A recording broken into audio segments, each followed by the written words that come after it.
महाराज जी। इनका ऐसा है कि आजकल के युवा करियर में छोटी सी असफलता मिलने पर डिप्रेशन का शिकार हो जाते हैं। महाराज जी इसका बाहर निकालने का वो बताइए। और जैसे ये जो प्रश्न किए थे इनका भी एक समाधान था कि मेरी शरीर की छोटी बहन ने किशोरावस्था में ही 5 वर्ष पूर्व परीक्षा में फेल हो जाने के डर से अपना शरीर त्याग दिया था।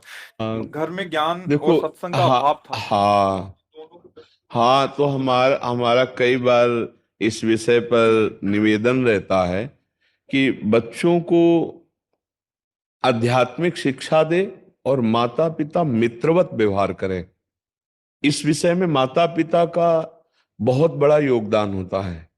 अगर हम अपने बच्चे से मित्रवत व्यवहार करें और उसको एक साहस बनाएं कि देखो तुम अच्छे से पढ़ो, अगर फेल हो जाते हो तो तुम दुखी मत होना, पढ़ाई में कमी तुम्हें नहीं रखना, कमा कर पैसे हम तुम्हें देंगे, ट्यूशन हम पढ़ाएंगे, हर व्यवस्था। अगर फेल हो गए तो हम डांटेंगे नहीं, लेकिन तुम्हारी पढ़ाई में कमजोरी नहीं होनी। अगर फेल हो जाते तो गले से लगाना चाहिए, कोई बात नहीं।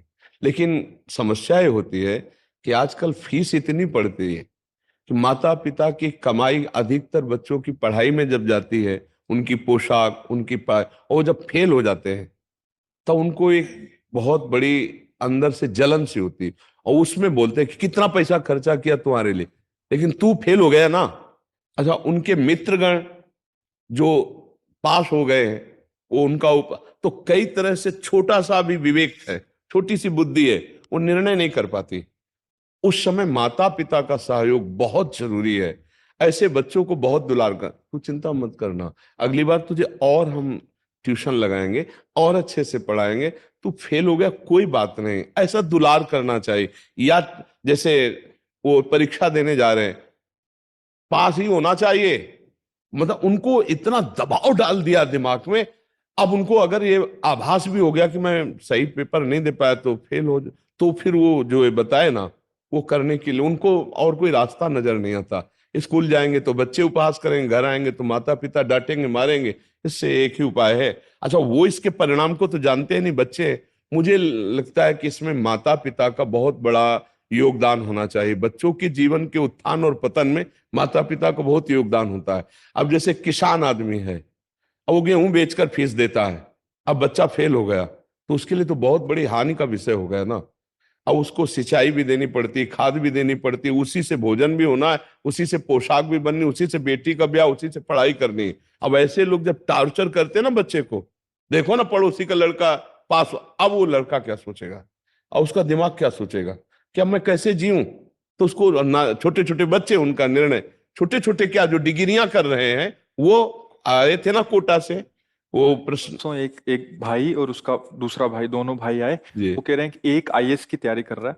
वो कह रहा है 1.5 साल हो गया मेरे को तैयारी करते हुए, घर से पैसे लेके तैयारी कर रहा हूँ, अभी मैं इतना घबरा गया हूँ अंदर से। हाँ, मेरे को लग रहा है कि मैं फेल हो गया तो मेरा क्या क्या होगा। होगा। 1.5-2 साल बर्बाद हो गए, बिल्कुल। पिताजी का पैसा लगा, भाई का भी पैसा लग रहा है, इसलिए मेरा आत्मविश्वास इतना डगमगा गया कि मेरे को आगे नहीं, मैं इंटरव्यू नहीं दूं या क्या डगमगाना करूं। चाहिए, इसीलिए अध्यात्म की जरूरत है। सुख दुखे समय कृत्वा लाभा लाभो जया जयो, नहीं डगमगाना चाहिए। हम अविनाशी के बच्चे हैं, अगर एक तरफ हम फेल हो जाते हैं तो हम किसी तरफ तो पास होंगे, हम चलेंगे। मान लो हम पढ़ाई में फेल हो जाते हैं तो हम कोई व्यापार करते हैं, हमें मरना जरूरी है क्या?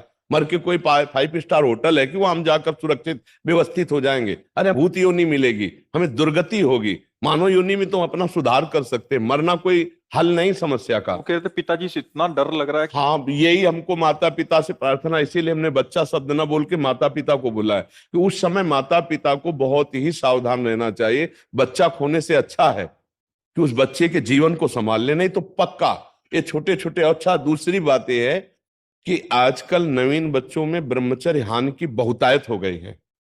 मोबाइल और कुसंग, छोटे छोटे बच्चे जिनको ज्ञान भी नहीं है कि मतलब हमारा ये क्रिया, हमारा ये चेष्टा, हमारा ये बोलना देखना हमको किस दुर्गति में पहुंचा देगा। अब उनकी स्मृति शक्ति लोप होगी, जितना वीर क्षय होगा स्मृति शक्ति लोप होगी। इसका पहचान होती है, स्मृति शक्ति पर प्रभाव पड़ता है। ब्रह्मचारी स्मृतिवान होता है, एक बार जो सुन लिया जीवन में नहीं भूलेगा, एक बार जो चेहरा देख लिया कभी पहचान लेंगे। वो ब्रह्मचर्य में स्मृति होती है। अब स्मृति ब्रह्मचर्यहीनता में गई तो पढ़ाई में रुचि नहीं, प्रमाद स्थितियां जागृत हो जाती, छोटे छोटे बच्चे व्यभिचार और व्यसन दो में फंस जाते हैं।